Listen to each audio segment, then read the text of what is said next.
Hey guys, today I'm going to tell you what to do before driving a sports sedan, or how to drive it properly, safely, and with fun. Sports sedans were always one of my favorite types of cars ever. And as a perfect example, we are driving the 2026 Lexus IS 350, which was just updated in the exterior department and the interior department. And we are going to focus on this particular vehicle later in the video, but now let's actually talk about what should you do to drive this sedan properly. I think the most common mistake people make when they just start driving basically any car is not letting the engine to actually warm up.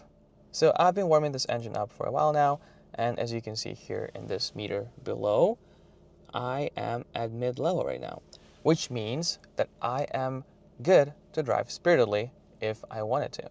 And if you haven't warmed your engine up, let's say to this level, it doesn't mean you cannot start driving, but you cannot start driving spiritedly until the temps are up. And honestly, before I start any drive, I try to make sure that my idling RPM is about at this level. I think it's like 700 RPM. Usually when you do a cold start, you start at about 1500 RPM.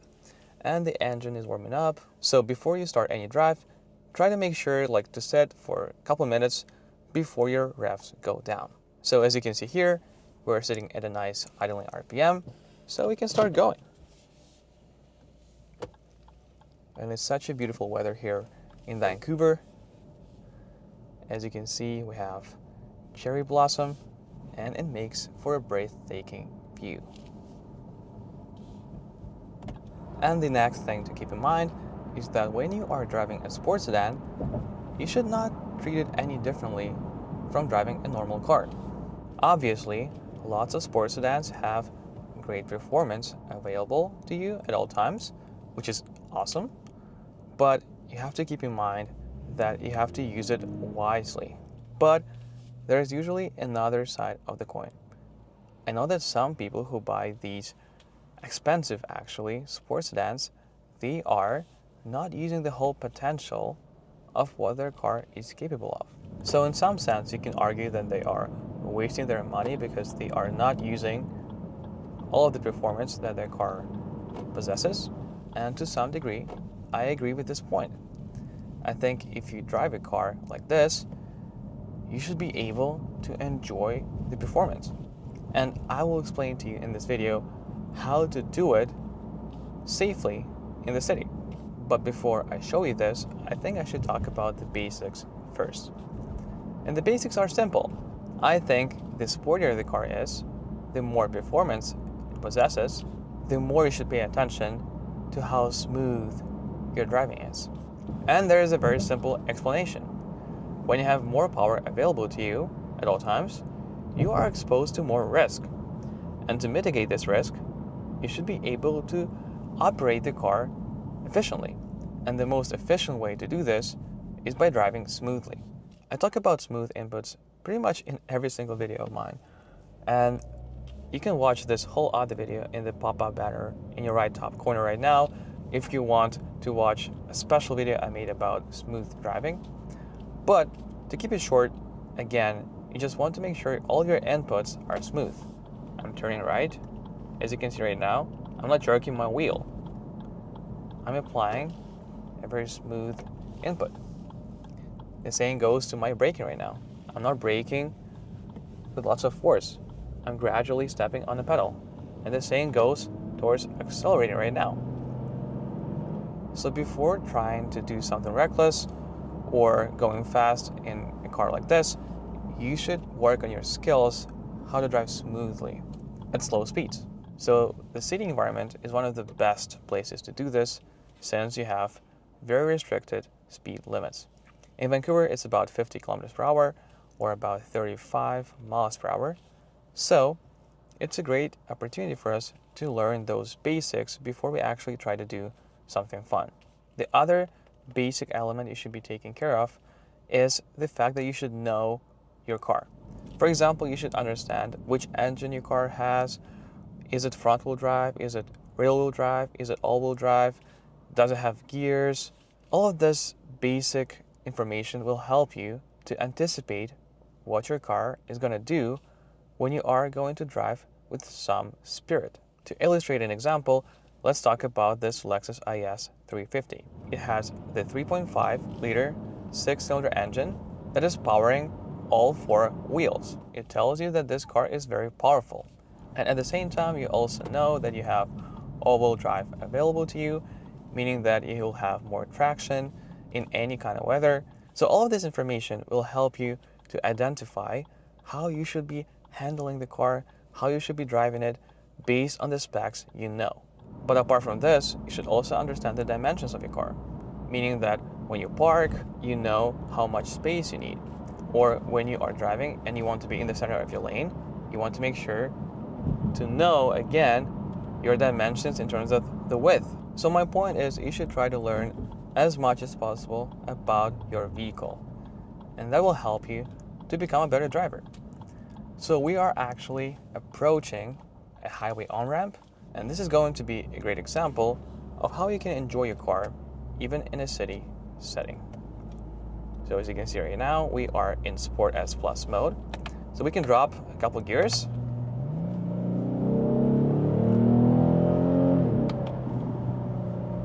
And we can enjoy the acceleration. I gave enough room to the vehicle in front of me so that I was not endangering them or me. And I enjoyed this experience.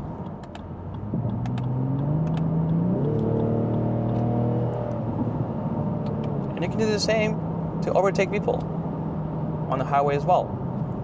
We're not doing anything reckless, we're still being safe, and since we have learned how to be smooth with our inputs, and we understand the capabilities of our car, we can be driving safely, properly, and still having fun. Another way to enjoy your car without being reckless is again going into sports mode. And then again, you can play with gears if you want. There's not a lot of cars behind me or to my side, so I can drop a couple of gears, enjoy the roar of the engine. We can also go into full manual mode by pushing the lever to the left, and now it will not upshift for me automatically.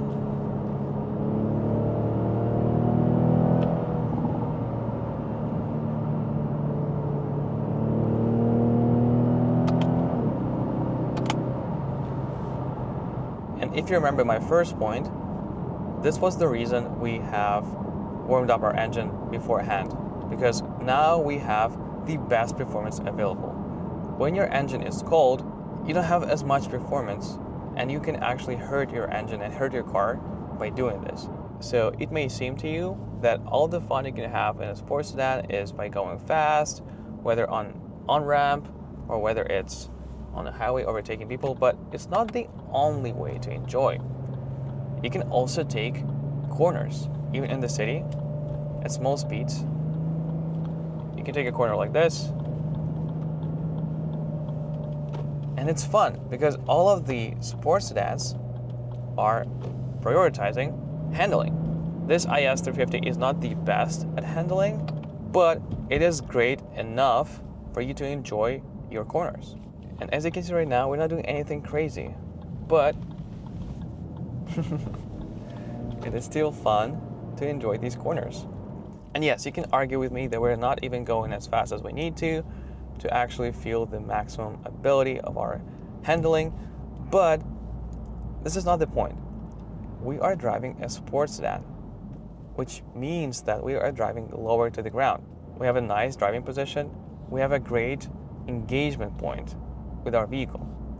And another great advantage of driving a sports sedan like this one is that they have dual personalities. As you have seen before on the highway, it feels very sporty, it is loud, it is making you feel something, but when you don't want to do this, you can go back into eco mode and just enjoy your drive.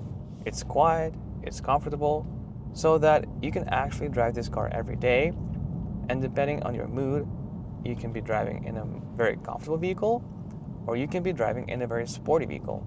So if you would like to own a car like this one, I would definitely recommend looking at this 2026 Lexus IS 350. And why? Honestly, this is one of the most reliable Lexuses that was ever made in history. Why? Because it has the 3.5-liter six-cylinder engine that has been in production for so long. And it's been like this since 2014, if I believe correctly, on this platform. And they just made cosmetic changes to this vehicle. On the exterior department, on the interior department, in 2026, we've seen changes, which are actually very welcome. As you can see from this interior, it looks still old school, but with all modern technologies you can hope for. There's a nice screen, which is not too large, physical switches for all of your AC controls. The steering wheel has all of the buttons you need, and they're all physical as well, and very easy to use. And again, since it's an old design, you have such great visibility in this vehicle. This is what I cannot say about lots of cars in 2026, since they sacrifice visibility for the driver, just to have a better design on the outside or on the inside. Another great point for this vehicle is that it has great resale value. Since people know it's one of the most reliable Lexuses or Toyotas you can buy, people just hang on to them. And people are not afraid of buying these vehicles with lots of miles or kilometers. And if you don't want to spend so much money on a new car, you can buy any used example of the Lexus IS. Again, as I said before, they have the same engine, so you're gonna have the same performance. Yes, it's not gonna be as fancy on the outside or the inside if you go for an older model, but as we all know, Lexus has a tendency to have great aging interiors. They're still gonna feel luxurious and nice inside even after 5 to 10 years. But if you want all of these latest technologies with all of these screens and a great modern interior layout, you should go for this one. But again, there's nothing wrong with going with an older model. And this is probably what I would do if I were in your shoes. I would just find Lexus IS from 2018 to 21 and save a bit of money and actually have pretty much the same experience. And probably my last piece of advice for people who want to drive cars like this is to not be obnoxious, not to become an asshole on the road just because you drive an expensive sports sedan. I think this is the worst behavior I see on the roads. People feel entitled because they drive a certain vehicle. So if you drive a sports sedan like this one, be proud of yourself. It's a great experience. It's a great place to be, but try to be as respectful as you were driving another car. You are just as responsible for other people's lives as you are for your own life, because you are driving a vehicle which is essentially a weapon. You have more performance available to you, which means that you are probably more dangerous for people on the road. So many sports sedans like this one end up crashing every year because people who are driving those cars are not aware how to drive them properly, with care and safely. So hopefully if you want to drive a car like this one and not end up in a ditch somewhere, this video will be useful for you. Again, I love these cars, and if you love driving, I think this is one of the best segments to be in. It's fun when you have a powerful car, but I like this saying from Spider-Man: with great power comes great responsibility. And by being responsible, I mean being a safe driver. So hopefully you enjoyed this one, and as always, stay safe out there, keep enjoying the drive, and I'll see you in the next one.